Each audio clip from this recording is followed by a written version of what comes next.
What is up, YouTube fam? Robbie C here. Today we are at the University of Montevallo, and guys, I said in the thumbnail, I was wrong. And I want to talk about why I was wrong and kind of explain it a little bit. So, mold minimalization, I may have overreached. Before we dive in, I have to ask, Colin, how are you doing today? Are you having a good one? So catch me if I fall.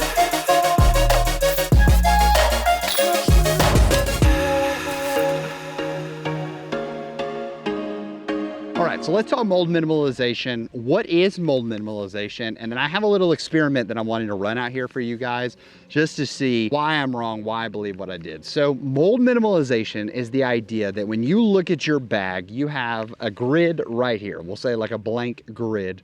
And this grid, you fill up with your disc. We can do this on disc RPM, my disc bag, all that. And so boop, boop, boop, there's a whole bunch of little dots there. So I gotta just fill it in. We have this grid.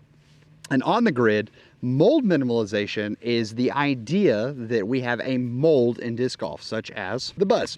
The Buzz is a phenomenal disc, right? Probably the most popular mid-range of all time. So we have the Buzz, and the Buzz takes up a spot here on the chart. Now, if you are not a mold minimalist, the other spots that you're going to fill on the chart are going to be like a Buzz OS or a Wasp, and then you're going to throw a Mako 3 in, and then a Dune, and all these different molds start feeling. Well, each mold is going to feel different in your hand. It's going to be a different shape. If you're new to disc golf, these different shapes mean that the disc is going to fly differently. So the mold minimalist wants the hand feel to feel the exact same, and so they want the same mold to fill multiple spots on that chart. So they're gonna have a straight Buzz, they're gonna have an overstable Buzz, they're gonna have an understable Buzz, and while it's the same mold, it's going to fly drastically different. The reason for this is that there is subconscious confidence, is what we've kind of labeled here on the Robbie C channel and in the bag, things like that. There is a subconscious confidence to your hand gripping a disc and knowing this feels comfortable. This is what I'm used to. And the more subconscious confidence we can find in our game, the easier it's going to be to score.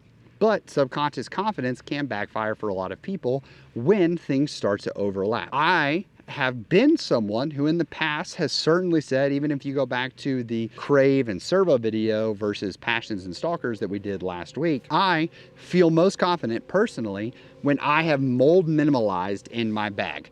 And there's a couple reasons for that I want to explain. And to demonstrate the idea of why I think mold minimalization can fail, let's start there with what we've brought here to the course today. So where you hear mold minimalization talked about the most is with pro bags. Where I first encountered this was watching a pro in the bag from Innova, and they got to their distance driver slots. And I thought about my distance driver slots when I was watching at the time, and I had a Wraith, I had a Boss, I had a Destroyer, I had a Shrike, I had all of these different molds in the bag. So I had 4 distance drivers, but they also all did vastly different things. Or at least in my mind, I kind of thought that they did different things. And then I watched this pro in the bag and they were like, oh yeah, by the way, I bag 5 destroyers. I've got this flippy destroyer, and then the next step up is this stable destroyer, things like that. I have today brought 4 discs to mold minimalize. I brought a Buzz. This is a Z Buzz from the 5-year anniversary subscription box. I bought this Z Buzz, also a Z Buzz, but this is a little older. This is the only Buzz that I owned for a long time. And then over time, being a disc golf content creator, I've acquired a few more. So I have this Z Buzz. I have this ESP Buzz with a Tour Life stamp on it that is the same weight as the black Z Buzz from the Foundation subscription box. And then I have this Color Glow shifting UV Buzz from Foundation. And this is a CT Photon color shift Buzz that exists. So this is the base plastic version, premium plastic, seasoned premium plastic. So you are a newer player getting into the game and you go watch a pro in the bag. Even if you don't watch a pro in the bag, you watch like a schmucks in the bag like mine that popped up boop, boop, right here a couple weeks ago. And you're like, hey, mold minimalization seems to be the key. I hear people talk about that. And so I want to succeed and I'm struggling right now. So I'm going to be a mold minimalist. So you go check your shelf and you go check the boxes and you go to a local store and you're like, that's it. I'm a mold minimalizer. So I'm a Buzz guy. I've been throwing this Buzz and I love it and it flies really well for me. So what am I gonna do? I'm gonna go to the store and I'm gonna buy 3 more Buzzes, and therefore I'm just gonna lean into it, and I'm a buzz guy. I mold minimalize, and Mr. YouTube Man told me that if I mold minimalize, I'm gonna be a better player. So that's what you've done. You stepped into it as a newer player, and you've done exactly what people said to do. You got rid of excess molds in your bag, and you just put a bunch of one mold in there. But then you're not finding the success. I'm gonna show you exactly why. So I've got seasoned buzz that I have had in my bag for a little, or I've actually never bagged this. The only buzz that ever made my bag was an ESP buzz, and I lost it. We grab this buzz right here, and we're like, all right, this is my baseline. This is the one that made me love buzzes, and I'm gonna mold minimalize, so here we go. So I've got this buzz right here. Let's see what it does. I really wish I could say that I did that for comic purposes, but I didn't. That's like a classic case of the Mondays. Let's try that again. Okay, just like that, camera magic. Minutes later to me, but seconds later to you. Let's try this again, shall we? Okay, so instead of hitting it well, like we did last time, we got nervous and we backed off of a little bit. So here we go, 5-year anniversary buzz. Now, I threw that one and I'm like, okay, well I didn't hit it great. It flew straight, it still faded out. Sick. But this buzz is gonna fly differently because, you know, that's the whole point of mold minimalization, is that I'm gonna have different discs that do different things. It's the same mold, so my hand feels comfortable with it, but it's gonna fly differently.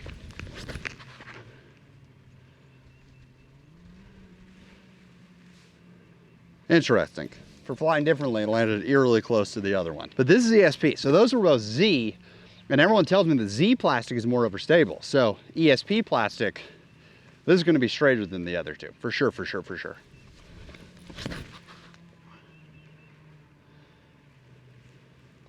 Well, I realized I swooped and I threw that a little more nose up, but that's odd because that seemed to fly more overstable. No, that's fine. This is base plastic, and everyone knows. I mean, everyone knows. Base plastic, flippiest plastic out there. I'm probably gonna have to put this on some hyzer, because since I'm a mold minimalizer, it's gonna flip over. It will if I commit and I lock in. One more redo.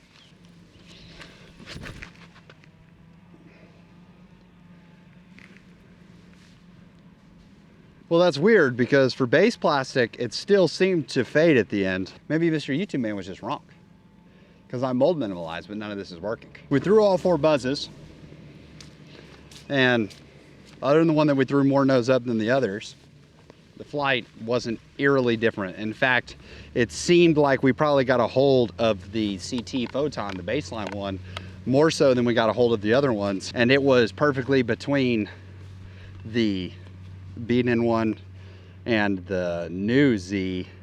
Held a little straighter, but they ended up pretty much in the same spot. Mold minimalization just simply must not be true, because the whole idea is that it's gonna give me different flights, that I'm gonna find confidence and being able to have different options, but I didn't have different options there. They all flew the exact same. And that is because mold minimalization was never designed to be something that you did en masse or that you did fast. In order to understand the heart of mold minimalization, we have to understand the idea of what it means to beat in a disc.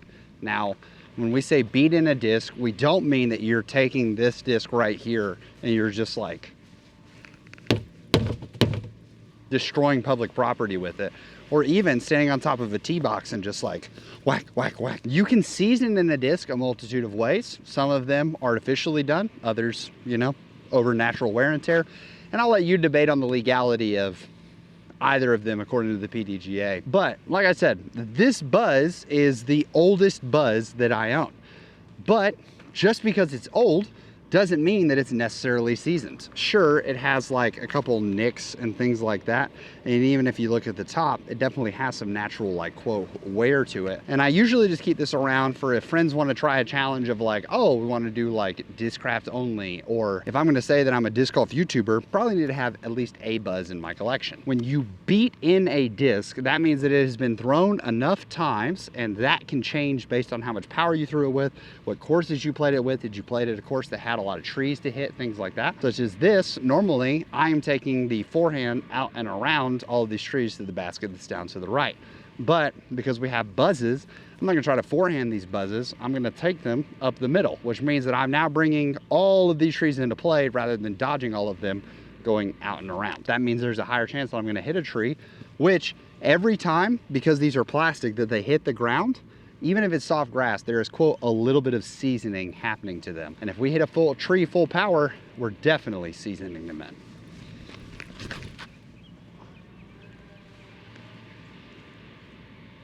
Okay, so we hit that one a lot better, and you could see it just held super straight the whole time. The buzz flight numbers, 5, 5, minus 1, 1. So that flight right there showcased exactly what a 5, 5, minus 1, 1 should do. I would say that's exactly what a buzz advertises itself to be. Now that one we didn't hit as well, and it faded out. So there, we've seen two different flights out of a buzz, but they have about the same level of wear and tear because I've thrown that buzz probably 4 times, and I've thrown the other one more than that. So this is its second time ever being thrown. Okay, now see, this is fascinating because I threw it into a headwind. There is a firm headwind coming over here.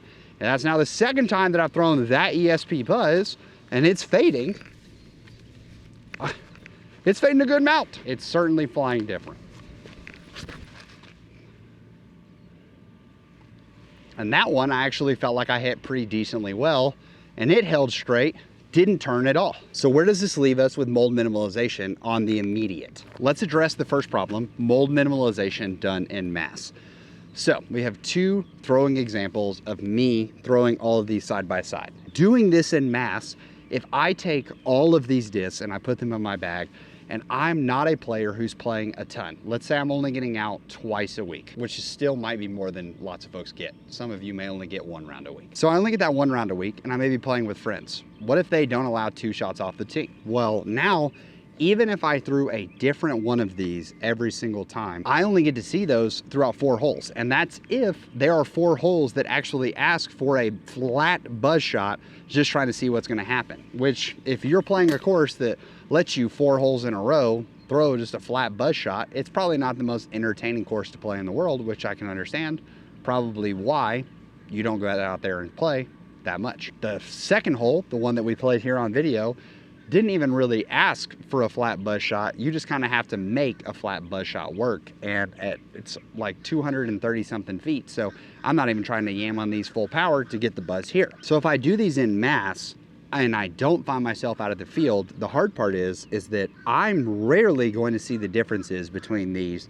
And that's not only going to remove confidence, it's going to muddy the waters and add a lack of confidence, because I'm going to be asking when I step up to every hole, okay, well, it fades. Well, I know that based on what I've seen so far, these 3 all fade, but sometimes this one fades more than the black one and then the pink one. Okay, what if it doesn't fade as much? Then I'm between these 2, or sometimes if I put this on too much hydro, the CT photon one's going to fade. You're just going to end up in a struggle, and you're not going to have time to learn the discs properly because you've added so many new variables to your bag that can actually detract. So mold minimalization en masse, never a good idea. So we're gonna throw these buzzes again, and let's talk about doing mold minimalization fast. So I'm in a hurry. I have come out and I wanna mold minimalize, but I've got a tournament in 2 weeks. So I've gotta dial this in. I've gotta make sure that I know exactly what these are doing, and I wanna get comfortable with them. So I'm going to throw them, and I'm gonna try to artificially season them in over like that short period of time. And so I'm gonna go play a bunch of wooded courses. I'm gonna hit a bunch of trees with these discs. I'm gonna go and, let's say, I'll put some in the dryer and shape them up that way, just so I can try to create as many different shots as I want in a short amount of time.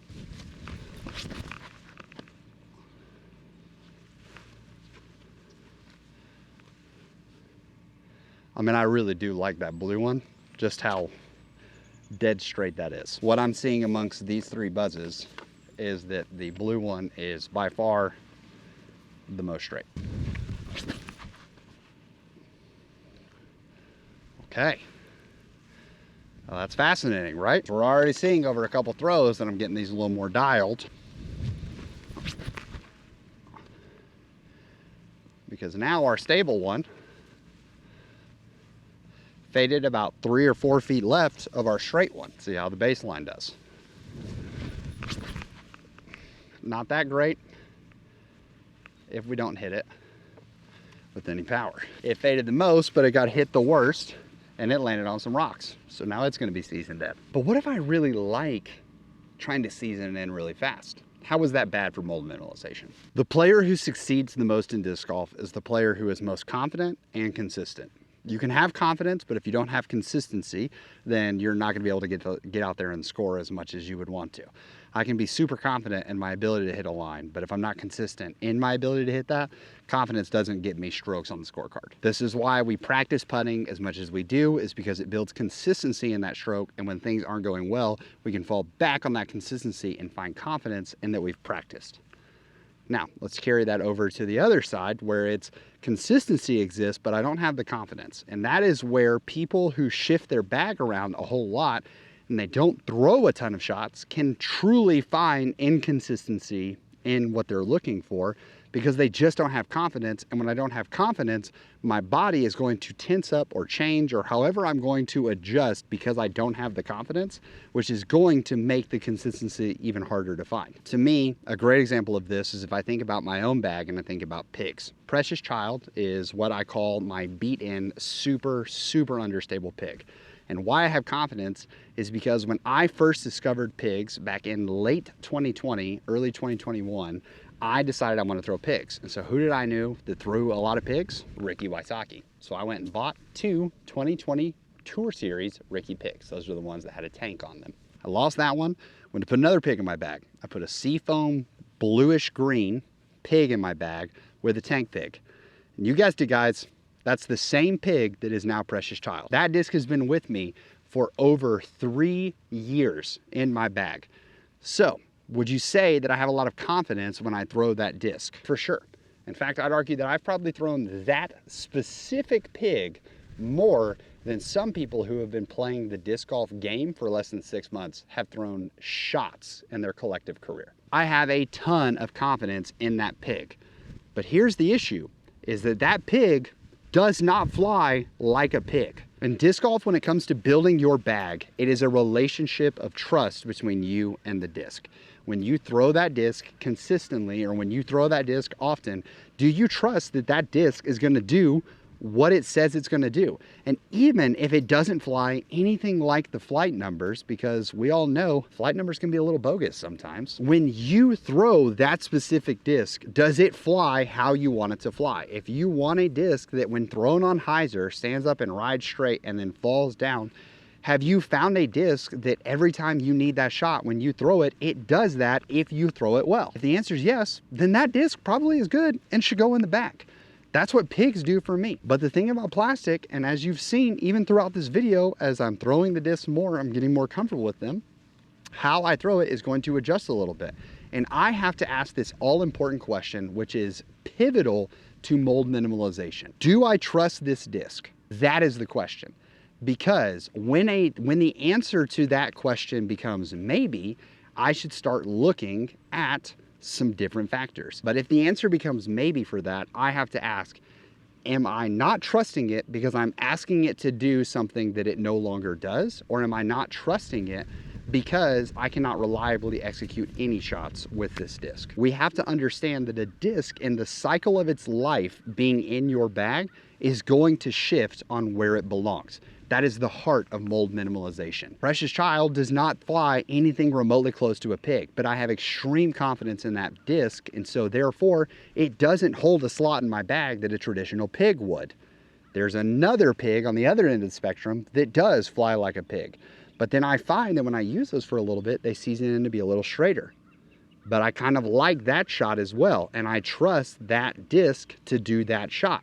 And therefore, once it starts getting too flippy and it's too straight or too much turnover to no longer hold that slot, then it's crossing into Precious Child territory, and I have to ask, do I trust that disc? Do I need that disc? Well, no, because I have Precious Child. But that brings us to cycling. Now, a quick caveat that I'm gonna add before we talk about cycling real fast is that when you beat in a disc, something you do have to be careful of is asking the question, how far can a mold stretch? If you're gonna dive down mold minimalization, you can't take a Firebird and expect that if we chew up and beat in a Firebird enough, that one day that Firebird is going to fly like a Rolo without destroying the rim, destroying the plastic, things like that. There comes a point where no matter how seasoned in a disc is, this is its range. And that is kind of where cycling is going to come in, is to showcase what is the range of that disc. Now cycling is where we're going to take one mold and we're going to have it in our bag and we're going to throw it enough that it beats in to have a different flight pattern. And cycling then becomes, rather than just beating in a disc, where I take that spot that now this has shifted because it flies differently, and I put in a new version of that same mold. So now I have two of that mold in my bag, and I continue to throw them. Well, now this beat in one seasons even more. So it shifts down a slot, and the one that was new, it shifts in. Boom, I've cycled. You notice that that's gonna happen over time. This isn't something that like, oh, you know, I put the new FD2 in my bag from Discmania and I threw it for a week and then suddenly it got super flippy. So then I put in a new one and they just last about a week long, and that's what happens. That should not be the case, because there's a threefold factor when it comes to cycling in terms of if you have all three of these happening, then you're gonna season in discs and be able to cycle a lot faster. But here's our power trio. The power trio is this. One, you throw super powerfully, you throw super hard. If this is the case, for most often, even if you don't have the other two, simply playing, you're gonna be putting so much hit and wear onto the disc that it's going to season things in faster. Because like we said, every time it hits the ground, it's gonna be coming in harder than it might in other cases. The second factor here is how often do you play? If you only play once a week, even if you throw hard, it's still going to take some time to season in discs, especially drivers. Drivers take the longest to season in out of anything, I would say. Premium plastic takes longer to season in than base plastic. Base plastic, while it seasons in faster, isn't as durable. Premium plastic, when it seasons in and it beats in, it's going to last in that beautiful state much longer. And then the third is how often do you hit stuff? So if you're hitting stuff on a regular basis because you're either not that great at disc golf or you play super wooded courses, that's also going to season things in faster. Now, any combination of these two is going to make a disc season in faster. If you have all three, you're going to be in the prime spot to become someone who cycles a lot of molds, especially if you find one that you love. So let's say, for instance, that you throw really hard, but you don't play that often, but you do hit a lot of stuff. You're going to season in things pretty fast because you're going to hear a lot of loud like wha-pow, and that's going to season the disc fast. Let's say you don't throw that hard, but you play a lot and you hit a lot of stuff. All right, fantastic. That's totally fine, because if you're doing that, then you're also going to be seasoning in things fast because you're going to be hitting a lot of trees. It's still going to take a little time for those faster discs, for those premium discs, but you're still going to be cycling faster than someone who doesn't have two of the three. And then also, obviously, if you throw really hard and you play often, such as the Pro Tour, this is a great example of folks who are the top players in our sport. Ezra Aderhold, Birdie Smith, like those are names that come to mind as I think of people who are playing a lot of like pro rounds. And I realize I said those and you're all like, I hear the comments already. Oh, you're a homer because you're a foundation guy and you're gonna name those two. And like, those are in the top. But like, we can throw Calvin in the mix too. How's that sound? But Brody and Ezra are filming content on a regular basis. So even if they're playing just as many rounds on the Pro Tour as the other players are, right? Like they're still playing a lot, but then they're also filming content rounds. They're gonna throw multiple shots. They're gonna hit a bunch of trees. All of that's gonna happen while they're throwing and they're seasoning in their discs. It's going to happen even faster than if I played the exact same amount of times as Ezra Aderhold did. He would still season in a disc faster than me because he throws harder than me. Even if I hit more objects, he's probably still going to season in things faster. Let's wrap this up because we've been on for a while, and I wanna add this caveat. If you're a new player, you're not super familiar, you probably don't have the consistency in your game to really be able to tell the difference between how certain discs are flying, because lots of them probably fly very similar for you. Mold minimalization may not be the right fit for you because you need to find and test out a good bit of molds to find which ones really suit you, rather than just being like, yeah, I throw the buzz because it's the first mid-range that I found, and because of that, I'm just a buzz guy.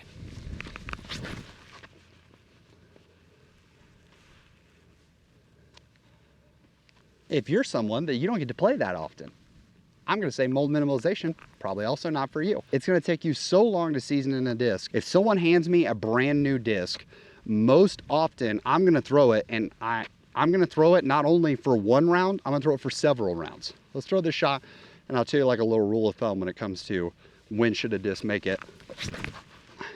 in or out. We got nervous there. We threw that one soft, sissy. Let's say I play a 1-disc round with a disc. That's 18 consecutive tee shots that I'm probably also trying to throw on a multitude of angles to make the course work. I still don't think a 1-disc round is enough shots with that 1 disc to tell, like, hey, does this mold actually work for me? Does it not work for me? Things like that. I just can't get these enough height. And then third, and this one's gonna sound the weirdest, but I firmly believe if you are a gyro lover, mold minimalization is probably not for you. They build their discs extremely well. Not that other companies don't, like I'm not trying to say that this doesn't, but because of the double injection to get that gyro rim, it takes so much longer for a gyro disc to beat in that I know people who have had the same gyro disc in their bag for 2 or 3 years and it flies exactly the same after 2 or 3 years.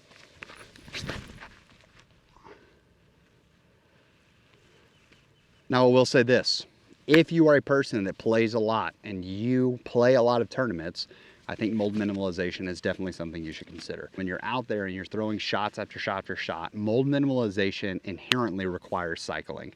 And when I'm cycling discs and I'm building up those seasoned backups and things like that. So I'm not gonna lie to you, when I first started making this video, I was like, oh baby, we're gonna have a 10-minute. And I think we're probably over 22 or 23 minutes at this point. So that's my bad, guys. I'm really, really passionate about this because I know for me personally, I have never felt more confident than when I'm seasoning in a disc. And y'all, I've been trying some mold minimalization and honestly not fully listening to my own advice in this video, and I can see where that's starting to bite me. I'm excited to see how it lands, how it settles, and we'll give an update when we're doing our next, we'll do like a little mini change in the bag the next time they would do a Keep It 1000. So hope you guys enjoyed this. Let me know in the comments if this makes any sense or if I sound totally ludicrous, and even, I'm down to say it, even if I sound a little hypocritical about this, because I'm sure that in my head this all makes sense, but on the outside it may not. So please let me know what you guys think. In the meantime, I want to say thank you for watching. Thank you so much for tuning in. I hope you have an amazing rest of your day. Please make it fantastic for someone else too. But for now, we're going to leave you with the birdie.